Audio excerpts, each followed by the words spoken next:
नमस्कार दोस्तों, स्वागत है आपका हमारे legal channel 4C supreme law partners पर। और मैं हूं आपका कानूनी दोस्त doctor Ajay Kumar Pande, supreme court of India से लेकर आया हूं एक बहुत ही राहत भरी खबर। लाखों होम बायर्स के लिए दिल्ली एनसीआर, फरीदाबाद, नोएडा, गुड़गांव, गाजियाबाद, सोहना आसपास जो शिकार हैं बिल्डर्स लॉबी का, जिनको छला गया सरकारी बैंकों के द्वारा, जिनके ऊपर मार पड़ी इंटरिम रेजोल्यूशन प्रोफेशनल्स की। इंसॉल्वेंसी कानून यूं तो बात करता है होम बायर्स के दुख, तकलीफ और पीड़ा की। यह कानून लाया भी गया था होम बायर्स को रिलीफ देने के लिए। इस कानून में होम बायर्स के क्रेडिट की, पैसे की अहमियत सबसे ऊपर थी। उनको सिक्योर्ड क्रेडिटर ने माना और बिल्डर्स लॉबी के तमाम प्रयासों के बावजूद भी सुप्रीम कोर्ट ने होम बायर्स के पक्ष में ही हमेशा अपना फैसला दिया। और इधर होम बायर्स को अपने या तो पैसे मिल रहे थे या उनको उनका घर मिल रहा था। लेकिन कहते हैं ना, कानून और अपराधी का साथ हमेशा 1000 कदम का होता है। अपराधी, अपराध करने वाला, साजिश करने वाला कानून से 1000 कदम आगे चलता है। और ऐसी ही कोई दास्ता हुई और जकड़ लिया अपनी मुट्ठी में बिल्डरों ने, खून चूस लिया होम बायर्स का और आ गए साहूकारी की भूमिका में, साहूकारों की भूमिका में सरकारी बैंक और सरकारी बैंक के अफसर भी।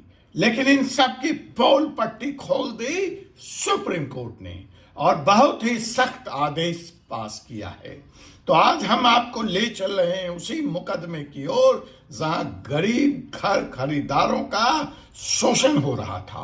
इस मुद्दे को समझते हैं आज हम यहां विस्तार से। जी हां, आपने नाम सुना होगा, एक स्कीम बड़ा पॉपुलर हुआ था, सबवेंशन स्कीम। इस स्कीम में जब सरकार ने बिल्डर्स की बदमाशी, बेईमानी को देखते हुए सरकारी बैंकों से लोन का उनका दरवाजा बंद कर दिया, तो बिल्डर्स लेकर आए एक नया आइडिया।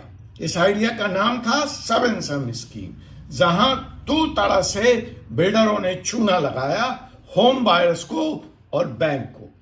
पहला, लोगों को यह कहकर घर बेचा कि जनाब आप तो अपनी 10%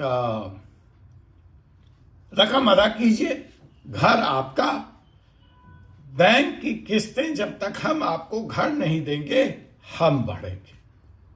और इसको तो कहा सबवेंशन स्कीम कि आपको सिर्फ 1 करोड़ का घर लाख रुपए में, 10 लाख रुपए में मिल जाएगा। बाकी घर बनने दीजिए, 3, 4 साल, 5 साल जो भी लगेगा, वो बैंक की प्री EMI जो भी स्कीम थी वो हम अदा करेंगे, आपको टेंशन लेने की जरूरत नहीं है। अब बेचारा होम बायर्स, बड़ा आकर्षक ऑफर था, घुस गया कि ठीक है भाई, घर दे दो 10-20 लाख रुपए, पीएफ से इधर उधर से उसने जहां भी था जुगाड़ कर लिया और दे दिया बिल्डर को। बिल्डर कुछ दिन तक तो EMI देता रहा और फिर हो गया वो रफू चक्कर। अच्छा, रफू चक्कर तो हुआ, घर भी नहीं पूरा हुआ। तो जो हमारे होम बायर्स ने सोचा था कि आज जो हम किराया दे रहे हैं उसी किराया में थोड़ी सी रकम जोड़कर हम EMI अदा कर देंगे और अपने घर में शिफ्ट हो जाएंगे और हम अपने प्रॉपर्टी के मालिक बन जाएंगे, सोचा तो कुछ भी गलत नहीं था। ऐसा ही मध्यम वर्गीय गरीब आदमी सोचता है। दूसरा इस स्कीम का हिस्सा था प्रोफाइल फंडिंग। प्रोफाइल फंडिंग में क्या था, आपको घर नहीं चाहिए, कोई बात नहीं, आपकी ITR अच्छी है, आपकी सिविल अच्छी है, आप हमें दे दीजिए, हम आपके नाम पर एक घर बुक कर देंगे, वो 10-20 लाख रुपया भी हम ही देंगे और जो किस्त है वो भी हम ही देंगे। घर भी आपके नाम रहेगा। जब घर एक्चुअल में तैयार हो जाएगा या जब उसका एक्चुअल ग्राहक आ जाएगा तो वो घर हम एक्चुअल ग्राहक को दे देंगे और आपके सिर्फ कागज का प्रोफाइल के इस्तेमाल होने का हम 10-20 लाख रुपया दे देंगे। अब यहां भी वही हुआ कि बिल्डर गायब, घर गायब। अब बैंक ने पकड़ लिया उस प्रोफाइल फंडिंग वाले बंदे को और कहा भाई तुम तो EMI दो। अब वो अपनी दुहाई दे रहा है कि भाई हम तो प्रोफाइल फंडिंग वाले थे। और इस तरह से मुसीबत, लाखों ऐसे होम बायर्स प्रोफाइल फंडिंग वाले 7SM स्कीम वाले नोएडा NCR में फंस गए कि जहां न मिली माया और न मिले राम, न मिला घर, न मिला प्रॉफिट, मिली तो EMI की मार, बिल्डर्स से धोखा, बैंक एजेंट्स के कॉल और घर पर विजिट। अब यह जब वसूली शुरू हुई और घर भी नहीं मिला तो ये पहुंचे होम बायर्स सुप्रीम कोर्ट की शरण में त्राही त्राही करते हुए और अपनी व्यथा सुप्रीम कोर्ट को सुनाई। अब सुप्रीम कोर्ट ने जब इस स्कीम की सच्चाई के तह में गए तो आग बबूला हो गया और उसने सख्त टिप्पणी करते हुए कहा कि आपने तो गरीब घर खरीदारों को फिरौती बना लिया है। इनको तो आपने वो जिसे जैसे अपहरण करता एक व्यक्ति को अपहरण करके अपने कब्जे में रखता है और उसके नजदीक रिश्तेदारों से, माता पिता से फिरौती की रकम मांगता है, वही हरकत आप बैंक और बिल्डरों ने इन गरीब खरीदारों के साथ किया है और ये आपके लिए एक फिरौती हो गया है जिसको इस्तेमाल करके, जिसको बंधक बनाकर आप इससे वसूली करना चाहते हैं। और हम बैंक और बिल्डरों की साठगांठ को बहुत खूबी से समझ गए और इसका पर्दाफाश करके रहेंगे। और सुप्रीम कोर्ट ने कहा कि इसके लिए एक विशेष जांच दल SIT, स्पेशल इन्वेस्टिगेशन टीम का गठन किया जाएगा जो इस पूरे मामले के तह में जाकर बिल्डर और बैंक ऑफिसर्स और बैंकों की इस मिली भगत का पर्दाफाश करेगा। सुप्रीम कोर्ट ने यह भी कहा कि घर खरीदारों की समस्या मैनीफोल्ड है। एक तरफ तो अपनी मेहनत की कमाई से जो उन्होंने फ्लैट बुक किया था वो कमाई 0 हो गई, EMI की मार अलग पड़ रही है, किराया अलग देना पड़ रहा है और घर भी नहीं मिला, कैपिटल भी नहीं मिला। और तो और मजाल देखिए बैंकों की, ऐसे लुटे पिटे लोगों से, ऐसे मजबूर और मजबून लोगों से अब फिरौती मांगी जा रही है, अब EMI की रकम वसूल करने की बात हो रही है।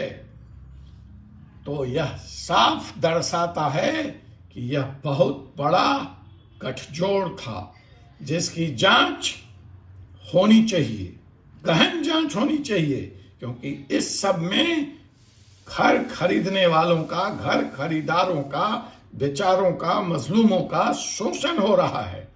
और सुप्रीम कोर्ट यही नहीं रुका, उसने CBI को यह निर्देश दे दिया कि आप इस मामले में अविलंब FIR दर्ज करें और सभी बैंक जो इस सबवेंशन स्कीम के तहत फंडिंग किए थे और जो प्रोफाइल फंडिंग किए थे उनको जांच के दायरे में लेकर आए।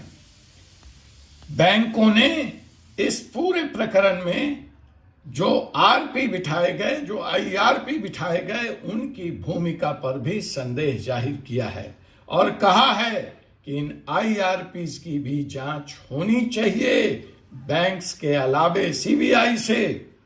लेकिन साथ ही उन्होंने यह भी कहा IRP को कि जिन लोगों ने ईमानदारी से काम किया है उनको डरने की आवश्यकता नहीं। सुप्रीम कोर्ट यही नहीं रुकता है, वह इससे भी जांच के अलावा जाता है और होम बायर्स को राहत देता है, त्राण देता है। वो कहता है कि हमने जो पिछली जुलाई में इंटरिम प्रोटेक्शन होम बायर्स को दिया था उसको हम जारी रखते हैं और यह निर्देश देते हैं कि चाहे वो बिल्डर हो चाहे वो बैंक हो, होम बायर्स के खिलाफ कोई कठोर कार्रवाई नहीं करेगा जब तक कि इस पूरे मामले की जांच नहीं हो जाती। कहने का तात्पर्य यह है कि कानून के दरवाजे खटखटाइए, न्याय आपको जरूर मिलेगा। इसीलिए कहते हैं न्याय में देरी हो सकती है, अंधेरी नहीं हो सकती।